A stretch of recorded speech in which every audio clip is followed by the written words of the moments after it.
What if I tell you about a book that is fantasy, that has cultural significance, that talks about history, that talks about women empowerment without even bringing up women empowerment, and also talks about how your government will lie to you? And to top it all off, the book is going to make you cry. It's going to make you cry your eyes out. Hi everyone, my name is Penguin, and I talk about books. So the book that I'm talking about is set in this era of Japan, but we don't really call it Japan because it's fantasy. The more you read the book and get to know about different cultures, that is when you realize it's talking about different ethnicities, it has whites, it has black, it has different people of color, and primarily it's based in Japan. What I really liked about this book was that the white people, they didn't have any power. Love it. That's how it's supposed to be. So the book talks about how these different people have different powers. They're able to manipulate different elements based off of their geography. So the people living in that area, which I think is Japan, they have the ability to manipulate water. Some of these people have the ability to manipulate blood. Think about that blood-bending episode from Avatar: The Last Airbender, the very scary one. Yeah, that one from season 4. You know what I'm talking about. Yeah, think that. Maybe not as scary. So, yes, it talks about this girl who wanted to be a fighter and she was very talented, and then she gets married off to this very powerful family, and then she has to be a typical wife. Now, the thing that I really like about this book is that yeah, it's talking about Japan and its culture, but that culture is very relevant to people living in Pakistan as well.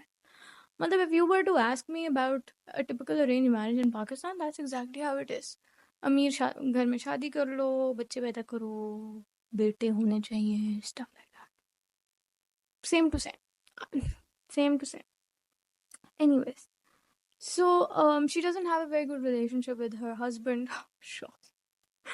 Anyway, so it talks about how she builds a relationship with her sons, primarily starting off by thinking that she might not be able to relate to her sons, or her sons won't love her because they're their father's children. So the book talks about her building that relationship with her sons and then realizing that they're also her children as well and not just their fathers.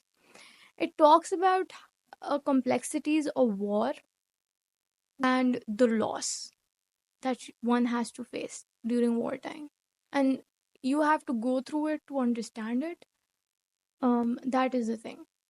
It also talks about different cultures, different people. The very good thing that I liked about was that it had influence from the subcontinent as well. So there were phrases that were in either Roman Urdu or Roman Hindi. अब मुझे नहीं पता कि वो हिंदी है या उर्दू है because some of the words are very common to Urdu language and some of the words are very common to the Hindi language. तो मतलब confusion थी, but I was really happy to see dialogue in Roman Urdu slash Hindi. ठीक है.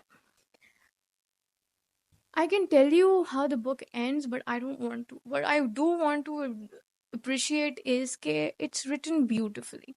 It does set the stage up for, the next parts, but if you don't want to read the next parts, that would be fine because the book was so beautifully conclusive. It talks about building relationships, it talks about fixing relationships, it talks about owning up to your mistakes and then correcting them, which I love. The best thing about this book that I adore was the relationship and how it progressed between the mother and her children and the mother and her husband. Okay? So that was beautiful. One of the best things about this book was talking about strong female characters without saying they're strong female characters. They did not have to, be masculine in nature in order for them to be strong. And that was beautiful. There's this one character, her name is Setsuko. She's funny, she is so optimistic, and she is so incredibly strong. Then there's this other person, Hayori, and she's beautiful, she's gorgeous, and she's strong in her own way. So the book highlights femininity in a way that empowers women. It doesn't take away from their femininity in order for them to be strong. And that is a message that I feel like is missing a lot. You don't embracing your femininity, embracing the fact that you're strong and you're a woman. And mind you, these characters, they fought off armies. So it's not like, oh, they were so pretty and their power lied in their prettiness. No, they were as strong as any man out there, but they didn't have to, I don't know how to explain it. It wasn't a fight between man versus woman. It was a fight between, I am a woman and I am just as good as you. Give me equal opportunity. Yes, that was beautiful. And it also talked about how there's this one guy who's learning how to cook for his son, which is beautiful. I mean, everybody knows you should know how to cook. Just because, you're male or female doesn't know you shouldn't know how to cook. I mean, you know how to eat, right?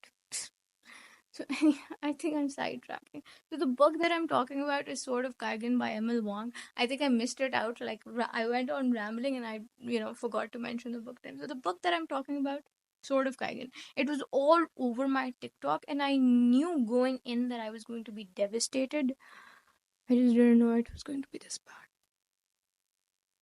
So yeah, if you've read it, tell me you agree with me.